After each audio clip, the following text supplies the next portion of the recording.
कभी कभी घर की दीवारें भी चिल्लाना चाहती हैं, लेकिन वे चुप रह जाती हैं, क्योंकि जो कहानी वे कहना चाहती हैं, वो इंसानों के गले से उतरती नहीं।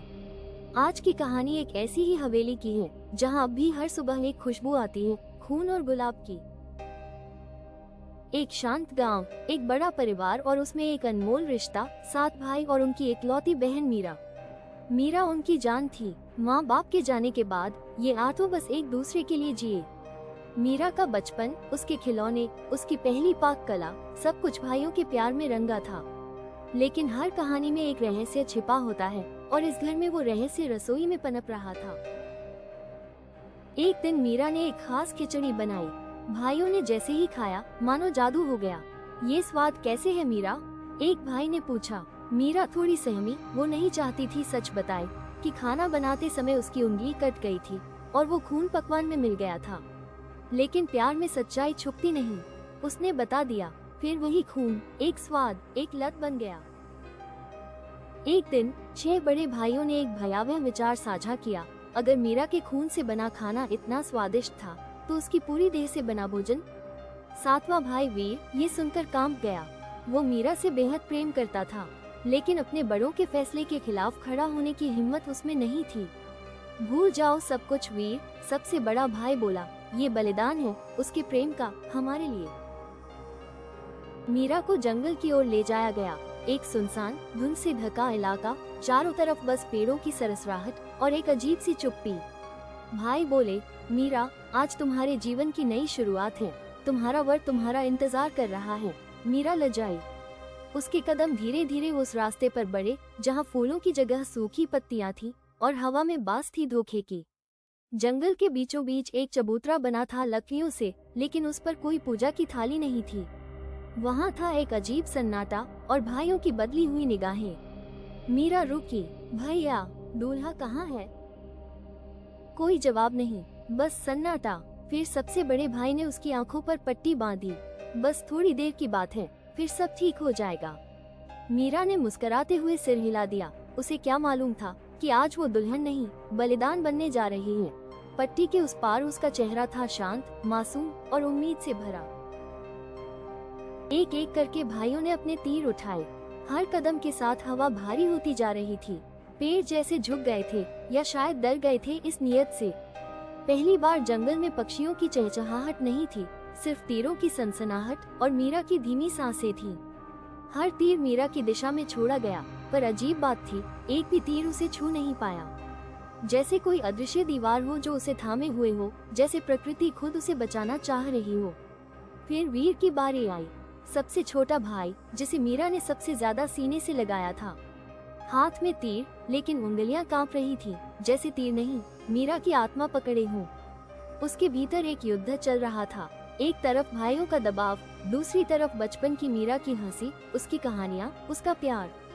वीर की आंखें भर आईं, उसका गला सूख गया, उसकी नजरें जमीन पर थी, पर दिल बार बार मीरा की छवि को देख रहा था। क्या मैं उस बहन की सांसें छीन सकता हूँ, जिसने मुझे जीना सिखाया? ये सवाल उसकी रग रग में जल रहा था। और तभी मीरा ने बिना कुछ कहे, बस हल्के से मुस्कुराकर सिर झुका दिया, जैसे वो खुद उसे अनुमति दे रही हो। वीर ने आंखें बंद की और तीर छोड़ दिया। तीर हवा में गया और समय जैसे थम गया। मीरा की मुस्कान अभी भी उसके चेहरे पर जमी थी, लेकिन उसकी सांसें अब थम चुकी थी। तीर ठीक उसके दिल के पार हुआ, जैसे एक फूल को बिना चीरे मसल दिया गया हो। वीर जमीन पर गिर पड़ा।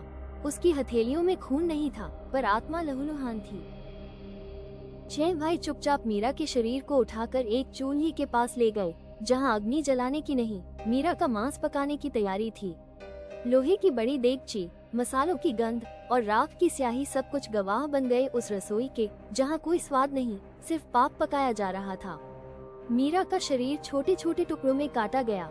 हर टुकड़ा जैसे भाइयों की आत्मा को चीरता जा रहा था, लेकिन कोई भी कुछ नहीं बोला। सिर्फ वीर कोने में बैठा था, सिर झुकाए, एक बार भी मीरा की ओर देखने की हिम्मत नहीं हुई उससे। उसने उस रात कुछ नहीं खाया, सिर्फ एक कोने में बैठकर एक फूल लिया और उसे अपने सीने से लगा लिया। वही फूल जो मीरा ने आखिरी बार जंगल में तोड़ा था। लेकिन कहानी यही खत्म नहीं हुई। मीरा की आत्मा मरकर भी नहीं गई। वो रसोई के पास रखे एक नीले फूलदान में समा गई। उस फूलदान से हर सुबह एक सफेद रोशनी उठती थी और मीरा की आत्मा एक सुंदर सी सफेद परी की तरह घर में विचरण करती थी। वो बर्तन मांजती, कपड़े तह करती और रसोई की दीवारों को फिर से पवित्र करने की कोशिश करती, मानो अपने खून से लगे हर दाग को धो रही हो। रातों में जब सब सो जाते, तब घर की रसोई से धीमी धीमी चूड़ियों की आवाजें आती। बर्तन खुद ब खुद चमकते, फर्श पर मीरा के पैरों की छापें उभरती और रसोई में एक अनोखी गुलाब और धुएं की मिली जुली खुशबू भर जाती। 6 भाई डर के साए में जीने लगे। उन्हें हर खाने में मीरा की आंखें दिखती, हर रोटी में उसके खून का स्वाद महसूस होता। कोई भी सीधे रसोई की ओर नहीं जाता, लेकिन वीर, उसने अपने गुनाह की सजा को स्वीकार किया था। वो हर सुबह फूलदान के सामने दीप जलाता, माफी मांगता और मीरा से बस एक ही बात कहता, तू लौट आ मीरा, मुझे माफ मत कर, बस सुन ले, बस एक बार। फिर एक दिन गांव में एक साधु आया, नंगे पांव, सफेद दाढ़ी और आंखों में चमक जो इंसानी नहीं लगती थी। उसने वीर को देखते ही कहा, जिसने खाया नहीं वही रो रहा है, पर जिसने मारा है वो सो रहा है। मीरा तुम्हारे घर में है, लेकिन कैद है, उसे मुक्त करो, वरना ये घर कभी चैन नहीं पाएगा। साधु ने कहा कि आत्मा का घर फूलदान नहीं, प्रेम है, और जब तक वो फूलदान रहेगा, मीरा मुक्त नहीं होगी। आत्माएं बंधन में नहीं, प्रेम में वास करती हैं। जब तक वो फूलदान उसके दर्द की निशानी बना रहेगा, मीरा इस घर से नहीं जा पाएगी। उसकी मुक्ति तभी संभव है जब तुम उसे स्मृति नहीं, श्रद्धा से विदा करोगे। उसी रात वीर ने हिम्मत जुटाई, फूलदान के पास गया जहाँ मीरा की आत्मा जल की तरह थिरक रही थी।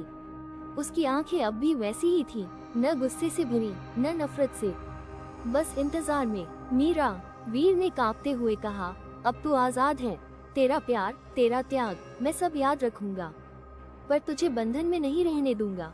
उसने दीपक उठाया और फूलदान पर धीरे से तेल डाल दिया। एक क्षण और फिर एक चमकदार सफेद लपट उठी। हवा भारी हो गई, घर के हर कोने में मीरा की हंसी गूंज उठी, मासूम, स्नेह भरी, और फिर सब शांत हो गया।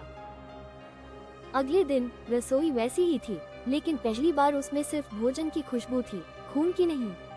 6 भाइयों ने जीवन भर व्रत रखा। वीर ने मीरा के नाम का एक मंदिर बनवाया, जहां लोग अब बहनों की लंबी उम्र के लिए नहीं, उनके सम्मान के लिए प्रार्थना करते हैं। कभी कभी रसोई से उठी एक खुशबू इतिहास बन जाती है।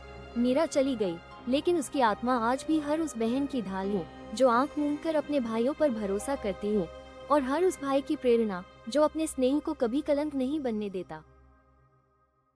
जब प्रेम अपनी सीमा पार कर बलिदान बन जाए, तब वो सिर्फ एक रिश्ता नहीं, एक अमर कथा बन जाता है। मीरा तो चली गई, पर उस घर की रसोई में अब भी हर सुबह चूड़ियों की हल्की खनक गूंजती है, मानो उसकी आत्मा कह रही हो, भाइयों, मैंने तो तुम्हें माफ कर दिया, लेकिन क्या तुमने खुद को माफ किया? और बस यही सवाल उस हवेली की दीवारों में अब तक गूंजता है, एक न मिटने वाला अपराध बोध जो हर सुबह मीरा की खामोश रसोई में जिंदा हो उठता है।